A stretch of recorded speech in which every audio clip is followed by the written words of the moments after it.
तुम्हारी मांग को पूरा कर देगा। पैदा साल का इबादी अर्श वाला तुझ पर कुर्बान, मैंने दुनिया का कोई ऐसा सरकार नहीं देगा, मैंने दुनिया का ऐसा कोई कामगत नहीं देखा, मैंने दुनिया में ऐसा कोई शहंशाह नहीं देखा जो मंगतों को कहे कि आओ मुझसे मांगो मैं तुम्हें देता हूँ। आप लोगों में किसी ने किसी को देखा कि कोई बंदा किसी इंसान को कहे, किसी फकीर को कहे कि आप भाई मुझसे मांग मैं तुम्हें देता हूँ, अर्श वाला तुझ पर कुर्बान। उसने यही नहीं कहा, अल्लाह रब्बुल आलमीन ने कहा यकीन नहीं होता आजमा कर देखो। लोगों की बातों पर हाफिज मौलवी साहब मिंबरे रसूल पर खड़े होकर तारीफें करते रहते अल्लाह रब्बुल आलमीन के, उनकी बातों पर यकीन नहीं आता तुम्हें, आजमा कर देखो। आओ मांगो अल्लाह रब्बुल आलमीन से, अभी तुम्हारे अल्फाज तुम्हारे होठों को नहीं छोड़ेगी कि उधर अल्लाह रब्बुल आलमीन पूरा फरमा देगा। कुरान का लफ्ज़ी तर्जुमा है फल्यस्तजीबू ली, लेकिन शर्त है। शर्त क्या है? शर्त ये है कि दुआ के साथ ईमान को मिला दे, अल्लाह रब्बुल आलमीन पर पूरा तवक्कुल, पूरा एतमाद होना चाहिए, अल्लाह रब्बुल आलमीन पर यह भरोसा होना चाहिए कि अल्लाह के सिवा कोई अता करने वाला नहीं है, अल्लाह के सिवा कोई शिफा देने वाला नहीं है। इस कदर अल्लाह रब्बुल आलमीन से मांगा जाए कि अल्लाह आज जा रहा हूँ तेरी बारगाह में, आज तुझसे लिए बगैर जाऊंगा नहीं।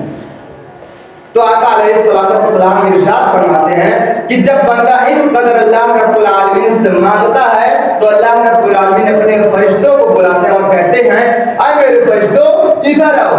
फरिश्ते आते हैं, कहते हैं अल्लाह हम हाजिर हैं। अल्लाह रब्बुल आलमीन कहते हैं देखो मेरा बंदा दुनिया में किसी के सामने हाथ ना फैलाए हुए आज मेरी ही बारगाह में मेरे ही सामने अपनी झोली फैलाए हुए मुझसे मांग रहा है। अब मेरे फरिश्तों तुम गवाह रहना, अभी इसके हाथ नीचे नहीं गिरेंगे कि उससे पहले मैं उसे अता कर दूंगा। और मोहम्मद करीम सल्लल्लाहु अलैहि वसल्लम ने ये भी फरमाया कि अल्लाह रब्बुल आलमीन कहते हैं, अर्श वाले का मालिक कहता है कि मुझे अपने मंगतों को खाली हाथ लौटाते हुए शर्म महसूस होती है। वो अल्लाह रब्बुल आलमीन जो जमीन और आसमान का मालिक है, जिसने जमीन और आसमान को 6 दिनों के अंदर मुकम्मल तौर पर पैदा फरमा दिया। हमें एक मकान बनाने में बरसात निकल जाता है मेरे भाई, वह 6 फुट इंसानों पर इतना तरस खाता अल्लाह रब्बुल आलमीन कहता है कि लोग क्या कहेंगे, अपने मंगतों को खाली हाथ लौटाते हुए शर्म आती है अल्लाह रब्बुल आलमीन को कि लोग क्या कहेंगे। कितनी बड़ी बारगाह, इतना बड़ा दरवाजा, बंदा आया मंगता आया खाली हाथ लौट गया। आए मेरे फरिश्तों लोग क्या कहेंगे? फरिश्ते कहते हैं अल्लाह तूने कहा तो है, पता नहीं वाकई तौर पे मांगता भी है कि नहीं मांगता, सुनता भी है कि नहीं सुनता, आवाज बारी फरियाद पहुंचता है भी कि नहीं पहुंचता। कहा आ जाओ मुझसे मांगो, देखो मैंने मांगने वालों की कैसे सुनी है। 2 मियां बीवी जन्नत में बसे, खुदा की छोटी सी नाफरमानी हुई जन्नत से निकाले गए, बरसात ठोकरे खाए, आखिर में मिले इकट्ठे हुए, सोचा भूल हो गई, गलती हो गई, जुर्म हो गया, खुदा की नाफरमानी हो गई, अब इसकी माफी भी अल्लाह की बारगाह के सिवा कहीं भी मिल नहीं सकती। मेरे भाइयों कुरान से मांगने का तरीका सीख लो। सलीका क्या है? हम मांगते हैं, ख्याल क्या है? मिल गया नहीं मिलेगा कहीं और से ले लेंगे। हम मांगते हैं, हमारा यकीन नहीं है कि अर्श वाले की तरफ से मिलेगा कि नहीं मिलेगा। डॉक्टर के पास, असबाब के पास, असबाब के तहत नबी करीम सल्लल्लाहु अलैहि वसल्लम की सुन्नत है कि इलाज करवाया जाए, लेकिन भरोसा सिर्फ अल्लाह पर होना चाहिए कि अल्लाह के सिवा कोई शिफा देने वाला नहीं है। कुरान से मांगने का सलीका सीख लो मेरे भाइयों। तरीका क्या है मांगने का? वमा ज़लमना अंफुसना व इल्लम तग़फिर लना व तरहमना लनकूनन्ना मिनल खासिरीन। कि अभी बाबा आदम अम्मा हव्वा रब की बारगाह में झुके, अल्लाह गलती हो गई, अल्लाह गलतियां हम करते हैं, माफ तो करता है, अल्लाह तो हमें भी माफ फरमा दे, वरना हम खसारा उठाने वाले हो जाएंगे। कुरान का लफ्ज़ी तर्जुमा है कि अल्लाह रब्बुल आलमीन कहते हैं कि अभी बाबा आदम अम्मा हव्वा के जुबान से उनकी पूरी बात नहीं निकली थी, उनके हाथ अभी नीचे नहीं गिरे थे कि उधर अल्लाह रब्बुल आलमीन उन्हें माफ करना। एक और सवाल कर बैठा जिस सवाल के करने की इजाजत नहीं है।